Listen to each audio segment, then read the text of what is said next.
Welcome to the Fostering Change Podcast, Season 3.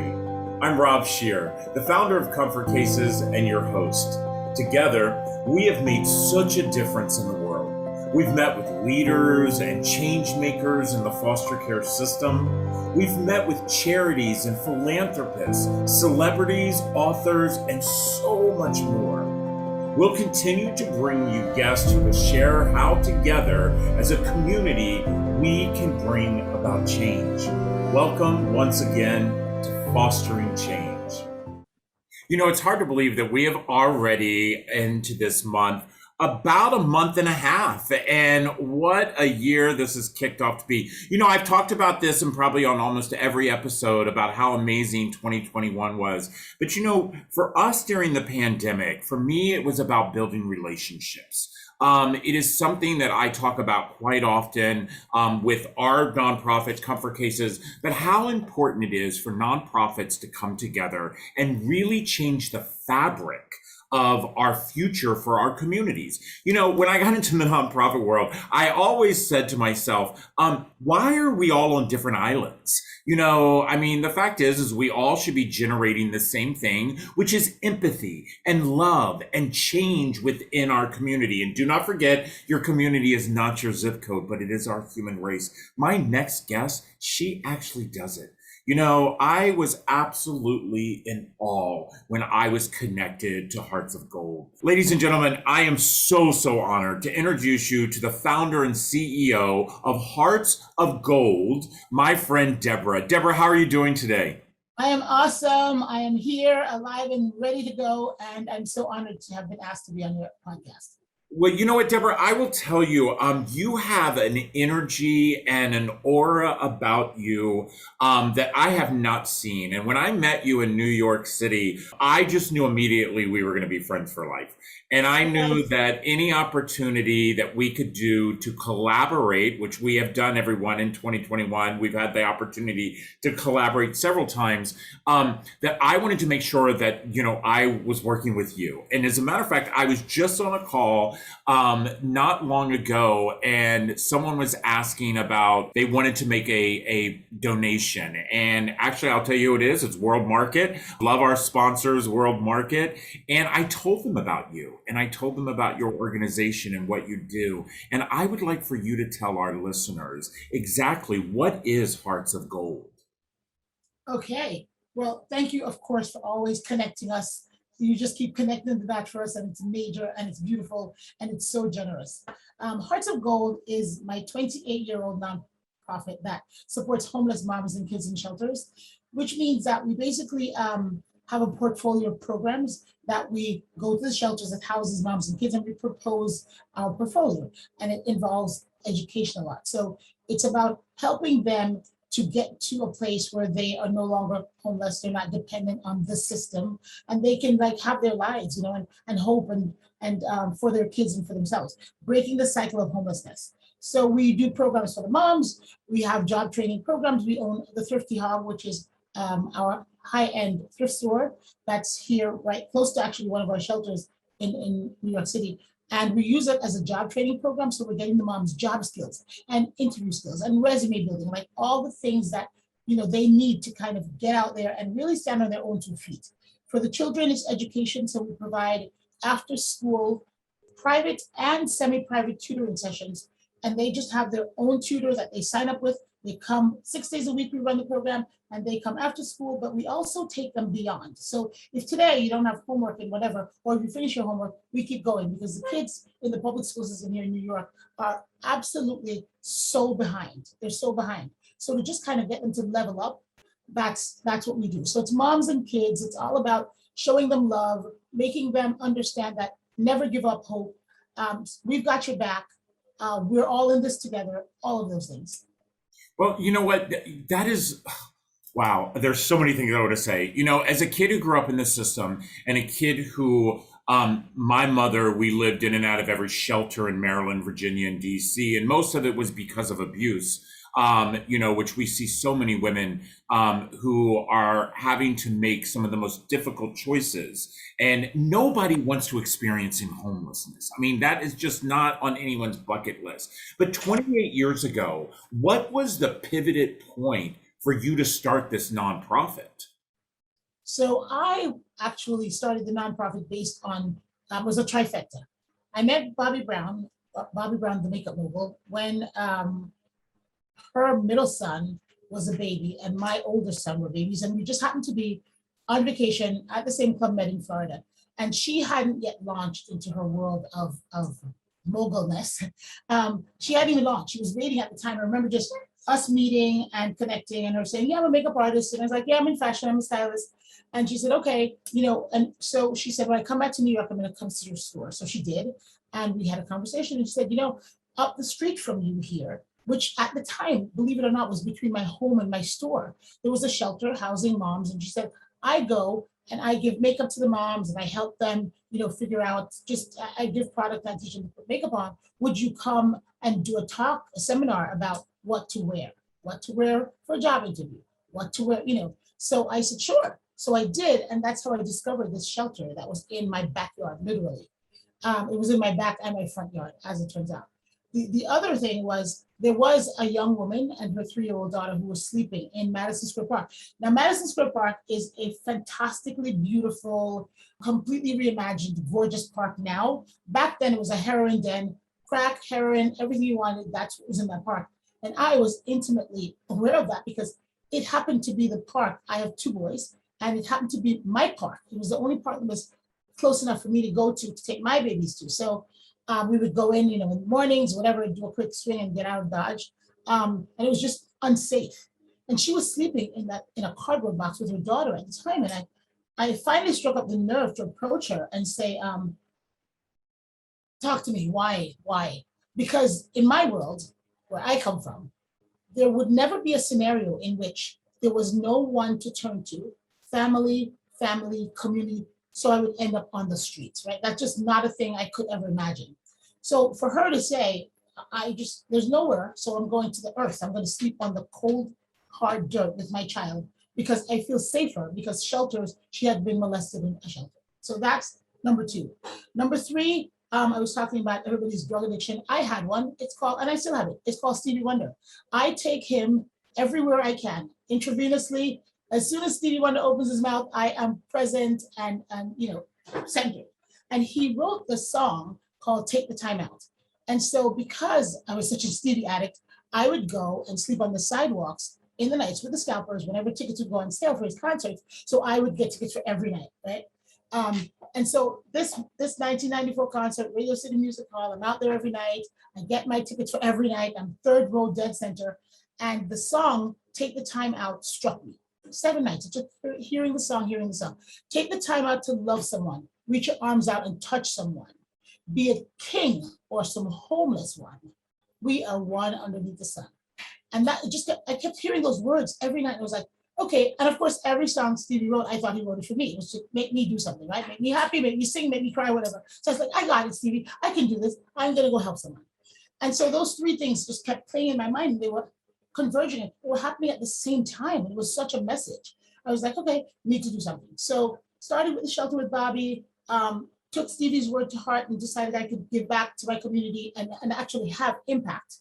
And remembering this young lady and deciding, so what happened with her is I went one morning, I would bring her food. I started bringing her, getting a little closer. One day I went, she was gone. She was not there anymore. And I was distraught because I didn't know what had happened to her, where she was, and there were no cell phones. So, and if there were, she wouldn't have had one anyway, I tell you that. But I lost her physically, but my mind has never lost her. She's in my prayer every day. I think about her and I know she's okay. I believe that in my heart. And I want all the other mothers and kids to never have to go to that place where you're sleeping on the sidewalk, and especially not on the island of Manhattan where there's more money than you could count in a billion years. Yeah. It's just unacceptable. Yeah, I agree. And, listening to you talk about the song by Stevie Wonder, it's something that I tell kids all over the country. I tell people is that you don't have to know someone to love someone. Mm. You truly don't have to know someone to love someone. And the fact is the fabric of our future are mothers. I say this all, I mean, my daughter, actually just was just talking with my daughter. She's 17. She's graduating from high school this year. And I Ooh. remind her all the time that her father and I have raised her to be the queen that she will be. Because if it was not for women, we wouldn't be here. And number two, if Ain't men that the truth? realize, yes, and if men would realize that women need to rule the world, Yep. what a great place this would be. Deborah, I want to get into, before we take our first break, I want to get into talking about how supporting your organization, especially through the pandemic, has been so hard, because you actually had a gala that is where you, I'm assuming, raise, as we are as a nonprofit, you raise the majority of your money in this gala, and it had to be canceled because of COVID. How did you bounce back, or how did this affect you? So having to cancel the gala it was so distressful. It was so distressing. It was just so crazy because we raised 96% of our annual budget at our gala. So gala time means $1.2 million and we can go forward, right? We know that we're good. So we waited till the last minute to cancel it because we just kept hoping the tide would change, and it just didn't. And then people were just not comfortable. That's when they started talking about Omicron, and people were just freaked out. So we realized people just were not going to come. So we had to cancel it and not keep throwing good money after bad, as my mom would say. But so when we did that, it became very clear to me that we have, Houston, we have a problem because we have to find a way to go forward. Um, in all of our cases, COVID really was super destructive. And we all had to kind of figure out a new way. For me, during COVID, and especially during the height of it, so I have two women's clothing stores. I have a thrift store and I have an upscale French boutique. And I had to close the stores because that was the mandate. But I refused to stay home, right? Because the one word about COVID that bugged me the most was essential workers. I have had and still have such a problem with that because what we were saying to people and not even realizing was that if you're not a policeman, a fireman, a nurse, you're unessential. You can't do anything worth anything, so stay home.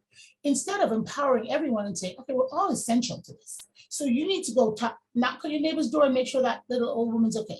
See if you're going out to buy whatever, see if somebody else is here. Like, don't be call and check in with your family and friends. Be essential to somebody.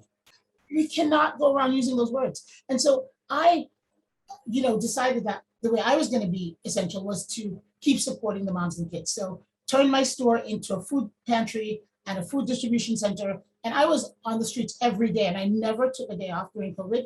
And I couldn't, okay, so the larger problem is I couldn't get volunteers because it's COVID and I couldn't bring anybody in or be around anyone. So it was super challenging, but I'll tell you, I have faced challenges in my life, but nothing like trying to find toilet paper and food items and sanitary stuff for a population that needed it. And it was like, so I became like this person that the stores would see me coming. They'd be like, okay, Deborah, you can take only 2 today or only 5 today, but they always doubled my numbers because they knew what I was doing. So I would end up with 40 rolls of toilet paper instead of the 5 that I was mandated, what was allowed to have. So during that whole thing, I think we know that we have problems, right? Because we did not raise that money. And so all the small efforts that we've been doing to try to raise that money to keep going for 2022, they've been vital. A lot of people caught, a new disease of just was tired. It was donor fatigue. They were just like, you were hitting them so hard. And I have to say that there were so many people that were so generous to me during the COVID, because literally I was on Instagram and Facebook every day going, okay, I need $25 from you. I gotta go buy toilet paper. I need to buy this mom food. 1,000 cans of tuna are coming tomorrow. I need to pay for them. And people were so kind.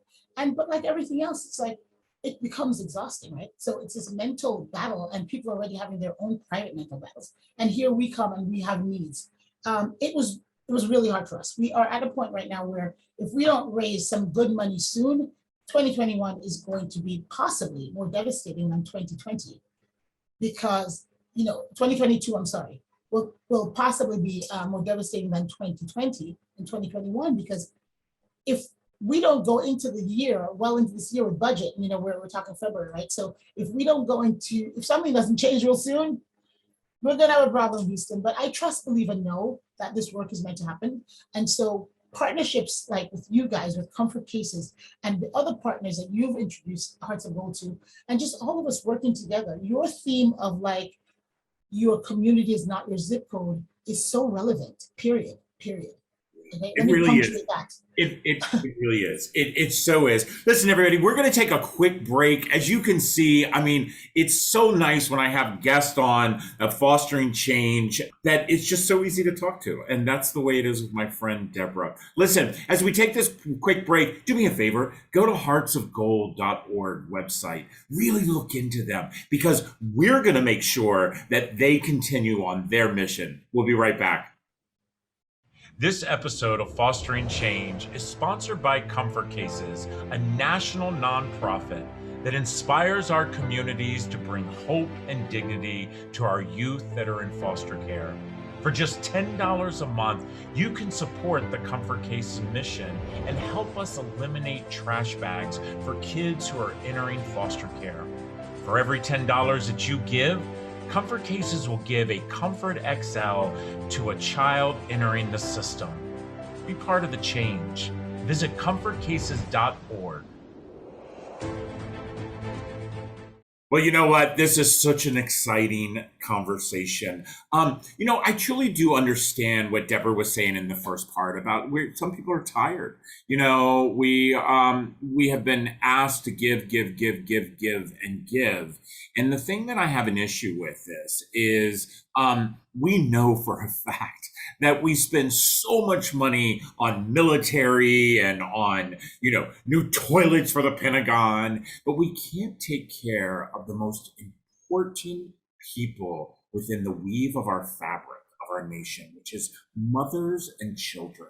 And my friend Deborah, she's doing that. Deborah, you brought up the fact of essential. I have to agree with you. During the height of the pandemic, we were fortunate that the state that I lived in, that our governor declared our organization an essential organization. But until you said the words that you said to me about we all should feel like we're essential. Just like you, I could not sit at home, and I believe each and every one of us are essential. And I say this quite often, is that you don't have to have a lot of money in your pocket to be a doer, because I think the fact that we're all doer. And one thing that I've noticed that you do is that you use social media in such a positive way as platforms, which is very similar how we built our organization.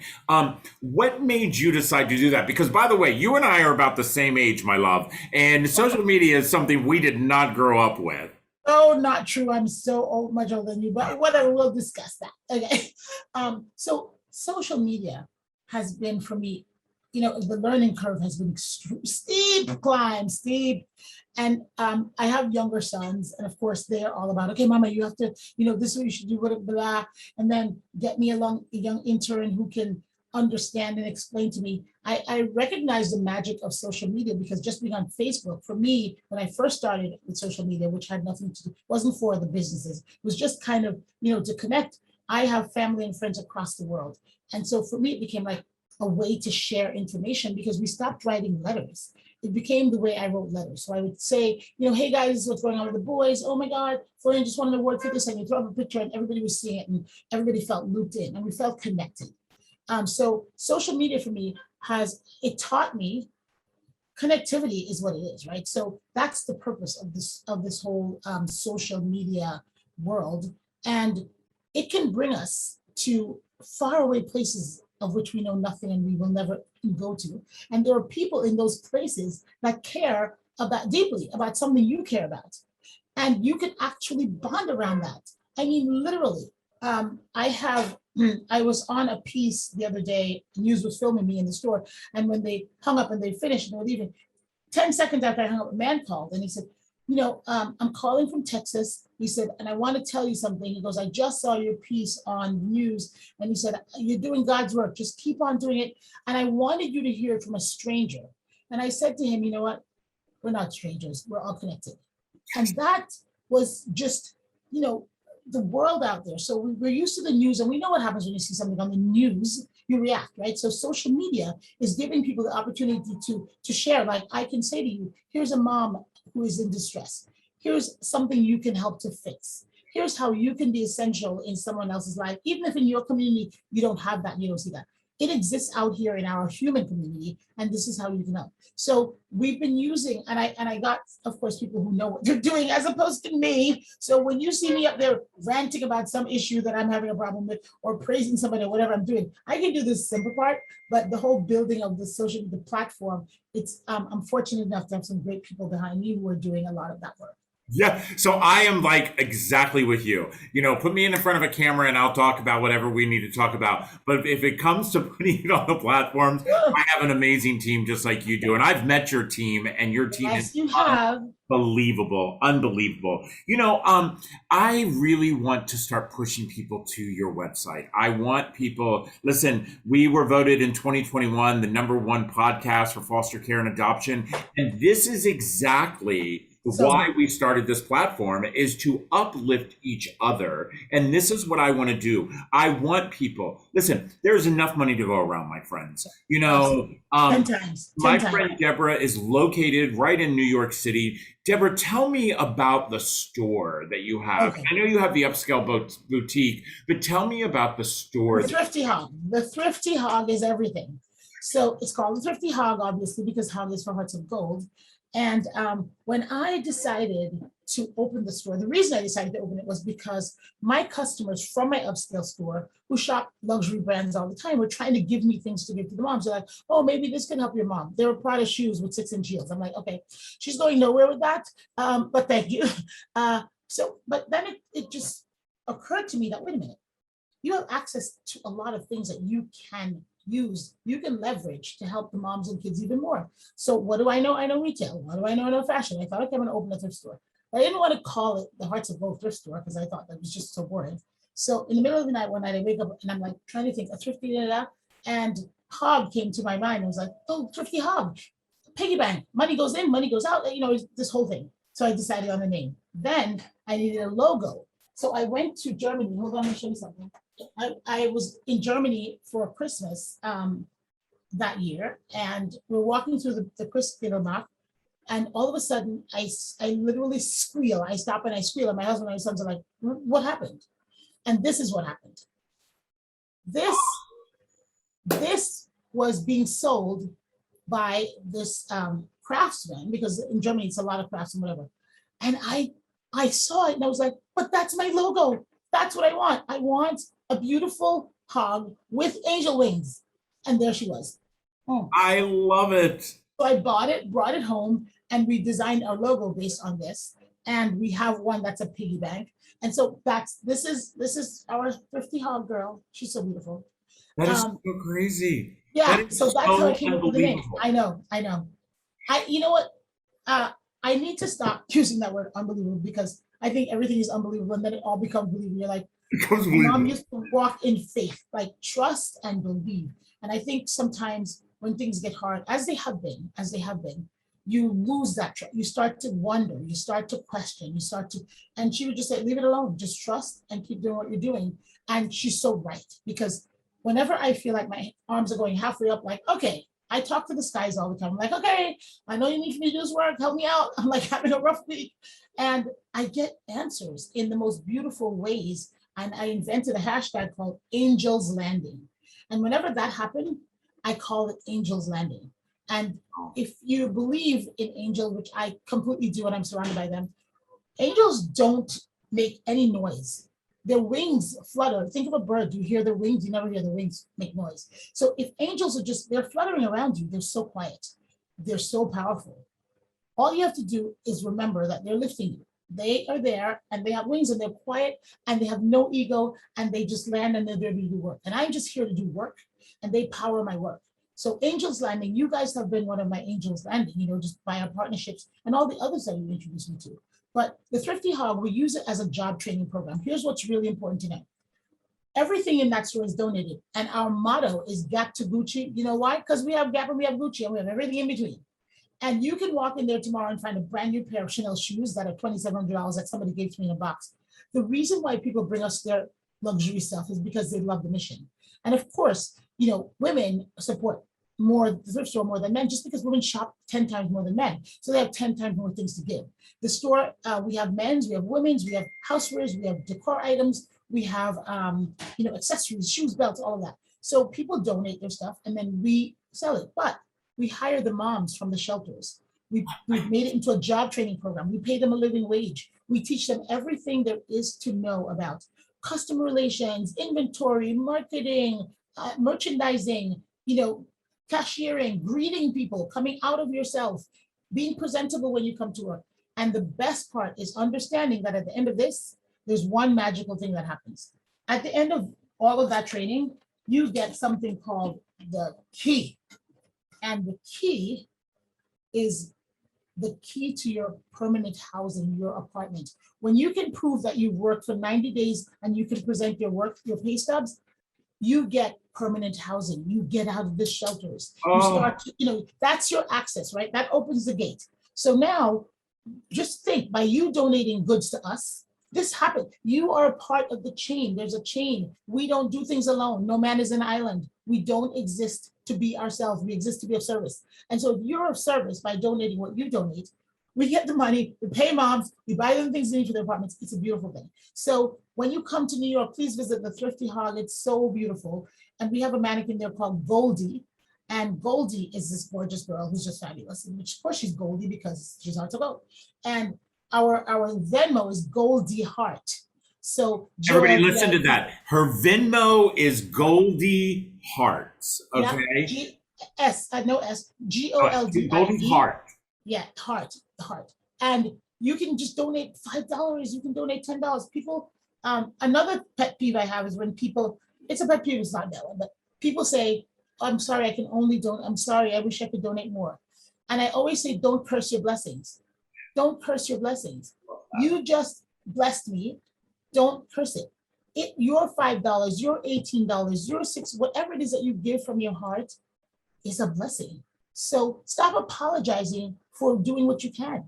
Just do it. So I always say to people, there are no donations too small, because it's not a measure of, it doesn't measure anything except your desire to help someone else have a better chance. Yeah, I agree with you. And I'm just like you. I tell people all the time, no donation is too small.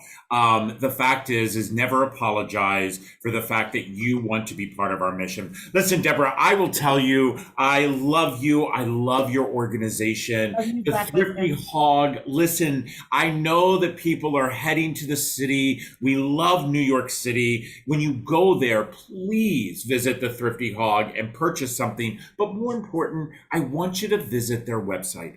I want you, maybe you could start doing that monthly donation, understanding by you investing in these moms, you're actually investing in your future. And Deborah's giving us the way to do that. Deborah, listen, I will tell you, I am going to have your Venmo posted on this. I'm going to have your website posted. And we have got a lot more to do in 2022 together. And I know that. Let's do it. Let's go. We are going to do it because I truly know you are my angel. And so for that, I am forever grateful for the love that you have shown us and shown me personally. And listen, everybody, this has been an exciting episode of Fostering Change. And again, drop us a line at fosteringchange@comfortcases.org if you want to talk about this episode. But more important, instead of let's talking, let's be doers and let's visit their website and support them, because it's been a rough 2020 and 2021. But we can make it better in 2022. We have learned from the things that are in our past to make our future brighter. So until next time, this is Rob Scheer, the host of Fostering Change. Take care, my friends. I want to say thank you to each and every one of you for listening or watching the latest episode of Fostering Change. All of us on our team hope that you've learned something new today and have been inspired to be a good human. Now, just a reminder that you can always find Fostering Change on your favorite channels on Google, Spotify, iTunes, YouTube, and others, including, of course, comfortcases.org. I want to give a big thank you to all of you for joining us each and every week. And a reminder that if you have a suggestion for a guest, or maybe you might have a question about today's podcast, or are interested in becoming a sponsor of Fostering Change, please don't hesitate to email me personally at fosteringchange@comfortcases.org. Now, that's it for now. Thanks again, and we'll see you next Tuesday. Take care.